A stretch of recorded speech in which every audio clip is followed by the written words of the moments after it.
Good afternoon. Phil Lindemann with your news from Avalanche Physical Therapy on Krystal 93.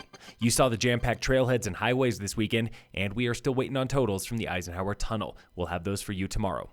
Foodies love it, some businesses love to hate it, and tomorrow, Frisco Town Council hears what you have to say about the Colorado Barbecue Challenge. The town surveyed nearly 1,800 people in May, and almost 9 in 10 say the festival should return next summer after 2 years on hold. But businesses are not so keen. 2 in 10 do not want it back, and most of them own retail stores. Writes one pro barbecuer, "This is the flagship event of the town. It's a mystery to me why this is the one getting the stink eye." Writes a business owner, "My customers avoid this town like the plague during that time. Almost not worth opening my doors." People also disagreed about the impact, saying the vendors are overpriced and unprepared, and traffic is atrocious. Others call it their favorite event, saying it is the reason to visit Frisco. Council reviews those and more at tomorrow's regular meeting. Local boards and councils are drafting budgets for 2022, and everyone is hoping to start spending again after record tax revenue this year. Summit School District is looking at $42.6 million in the general fund, $4.3 million more than this year. The vast majority comes from property taxes. Frisco is spending $19.4 million on capital projects alone, up 57% after 13 straight months of record tax collections. The Silverthorne General Fund is at $15.4 million, thanks to a $1 million bump in tax revenue, up 21% over predictions.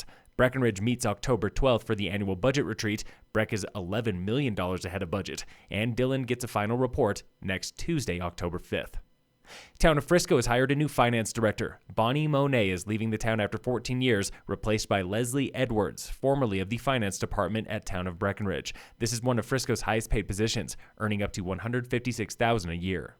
Summit County today confirms a local woman in her 70s died from COVID-19 last Tuesday. She was unvaccinated. This is the 10th local fatality tied to COVID, the second of summer. In Eagle County, 31 people have died with or from the disease, including 2 women in their 30s in recent weeks. There are no COVID patients in Summit today, after 1 per day was sent to the hospital September 3rd to 20th. 4 people are hospitalized in Eagle County. A 51-year-old motorcyclist was killed on I-70 near Eagle this past Saturday. The Vail Daily reports the unidentified man was killed on eastbound I-70 around 3 p.m., closing that side of the interstate for 2 hours. No one else was involved in that crash. Search and rescue in Alamosa has found the body of a 57-year-old hiker who went missing September 18th on Blanca Peak, a 14er in the Sangre de Cristos. The Denver Channel reports Vaughn Fester was hiking solo when he likely slipped off the peak. Rescuers were hampered by dangerous exposed terrain. One was struck by a rock slab last week and airlifted to the hospital. A woman sustained serious injuries when her Ford Bronco tumbled 400 feet near Telluride.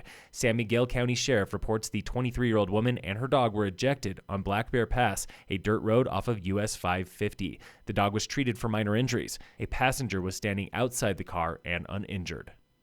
In sports, the Rockies open a series with the Nationals today at 6:40. And in local sports, a big weekend for Summit High Sports started with a homecoming win for Tigers football, 41-7 over Middle Park. Summit Girls Rugby remained undefeated at the Regis Jesuit Tournament, outscoring 3 opponents, 127-12. Down in Arizona, varsity cross country was up against 5,000 runners, and 4 Tigers set personal records. Freshman Ella Hagan finished 18th overall for the girls. Senior Dom Ramikas took 28th for the boys. Phil Lindemann with your news from Avalanche Physical Therapy on Krystal 93.